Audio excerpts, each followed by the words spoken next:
अरे बात तो बहुत अच्छी है। हमारे गांव में 2 वक्त की रोटी कमाकर सब ऐसे ही सुख शांति से रहते हैं। बाप रे, ये पुतला तो ऐसा लगा जैसे हमारी बातें सुन रहा हो। इसे यहाँ से हटा देते हैं हम।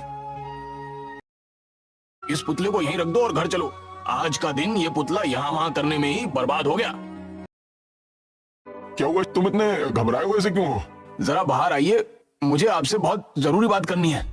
सुबह से पुजारी जी गायब हैं और वो बिजूका भी गायब है। कहीं हमने उस बिजूके को वहाँ से उठाकर कोई गलती तो नहीं कर दी? ताई से इस बारे में पूछना होगा, अब वही हमारी मदद कर सकती हैं। तुम दोनों भाई यहाँ पर क्यों आए हो? हमारी सहायता कीजिए। तुमने तो वो कर दिया जो तुम्हें नहीं करना चाहिए था। हमें लगा कि उसे उस बंजर जमीन की कोई आवश्यकता नहीं है, इसलिए हमने उस बिजूके को वहाँ से उठाकर मंदिर में रख दिया। मूर्ख व्यक्तियों, उस बिजूके को तुम्हें वहाँ से उठाकर नहीं लाना चाहिए था। तुमने उसे जगा दिया है जिसे तुम्हें नहीं जगाना चाहिए था। अब सर्वनाश निश्चित है। हम दोनों यहाँ से चले जाते हैं। मुझे ऐसा लग रहा है कि उस पेड़ की मोटी टहनियों पर कोई बैठा हुआ है। अरे तुम सही कह रहे हो शंकर, चलो चलकर देखते हैं। कौन हो तुम? क्या तुम दोनों ने कभी कोई जोकर नहीं देखा? ये कौन था और हमारे गांव में जोकर कब से टहलने लगे? अरे ये सब क्या हो रहा है? कौन हो तुम? भला बिजूका कैसे बोल सकता है? मैं कोई साधारण बिजूका नहीं, समय आने पर तुम्हें सब पता लग जाएगा।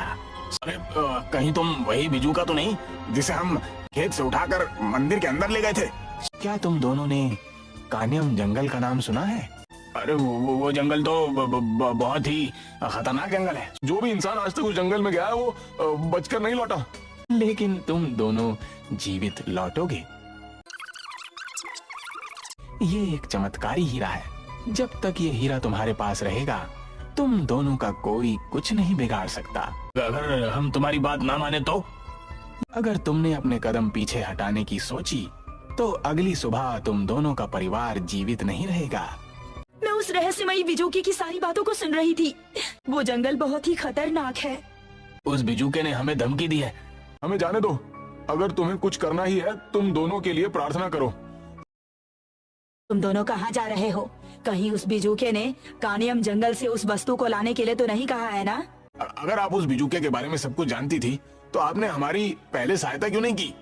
चलो जल्दी चलो, हमें किसी भी हाल में सुबह तक उस कीमती वस्तु को लेकर आना ही होगा।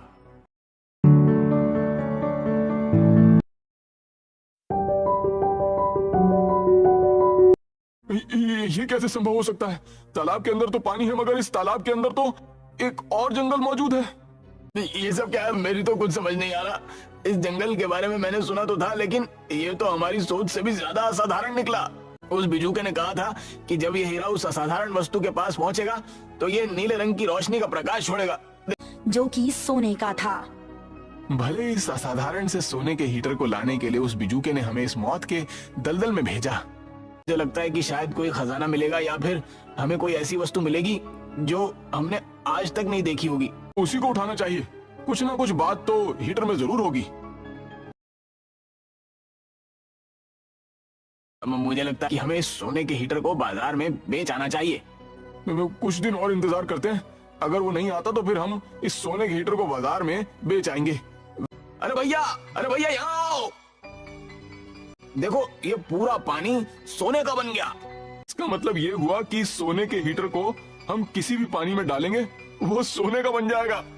दोनों जंगल की ओर निकल जाते हैं और कहीं भी वो तालाब देखते तो वहाँ उस हीटर को तालाब में डाल देते। देखते ही देखते वो दोनों अथाह संपत्ति के मालिक बन गए। अरे क्या तुमने अपनी भाभी को देखा? नहीं तो। मैंने पूरी हवेली का एक एक कोना छान मारा, लेकिन तुम्हारी भाभी कहीं नहीं मिली। आखिर इतनी सुबह सुबह कहाँ जा सकती है? इससे पहले तो ऐसा कभी नहीं हुआ। अपनी पत्नी को ढूंढ रहे हो? अरे तुम्हें कैसे पता कि मेरी पत्नी गायब है?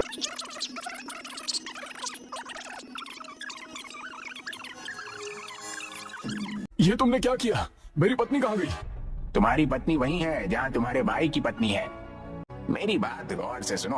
तुम दोनों अपनी पत्नियों को अगर वापस पाना चाहते हो तो तुम्हें मेरा एक काम और करना पड़ेगा। यहाँ से कुछ मील दूर एक बहुत पुराना खंडर पड़ता है। अंदर एक सोने का तराजू रखा हुआ है। तुम्हें उस सोने के तराजू को उसी बंजर खेत के पास लाना होगा। ये तो वही खंडर है जहाँ पर दिन में कोई व्यक्ति नहीं जाता, लेकिन हमें किसी भी हाल में उस खंडर में जाकर सोने के तराजू को लेकर खेत में पहुंचना होगा। ये हवेली तो बहुत बड़ी है, हमें उस सोने के तराजू को ढूंढने में तो काफी समय लग जाएगा। मुझे लगता है कि उस कमरे के अंदर जरूर कुछ है। चलो चलकर देखते हैं। तुम मुझे किस उद्देश्य के लिए यहाँ से उठाकर ले जा रहे हो? हमें कोई सोने का लालच नहीं है, हमें तो बस अपनी पत्नियों की जान प्यारी है। तो फिर मुझे यहीं रहने दो, मुझे उठाने की गलती मत करना।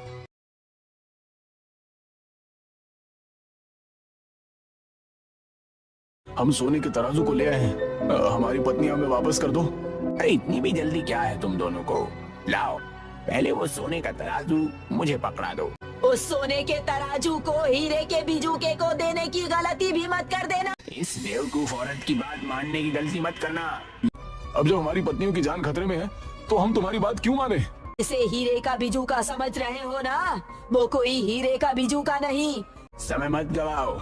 रात होने से पहले अगर तुमने वो सोने का तराजू मुझे नहीं दिया तो तुम्हारी पत्नियों की मौत निश्चित है। अरे मूर्खों, ये औरत सही कह रही थी। अब तुम दोनों को बचाना तो लगभग नामुमकिन ही है। मूर्खों, जब तक ये दोनों वस्तुएं मेरे पास नहीं आ जाती, मैं अपने शरीर में वापस नहीं आ सकता। तुम दोनों ने दोनों वस्तुएं मुझे खुशी खुशी लाकर दे दी।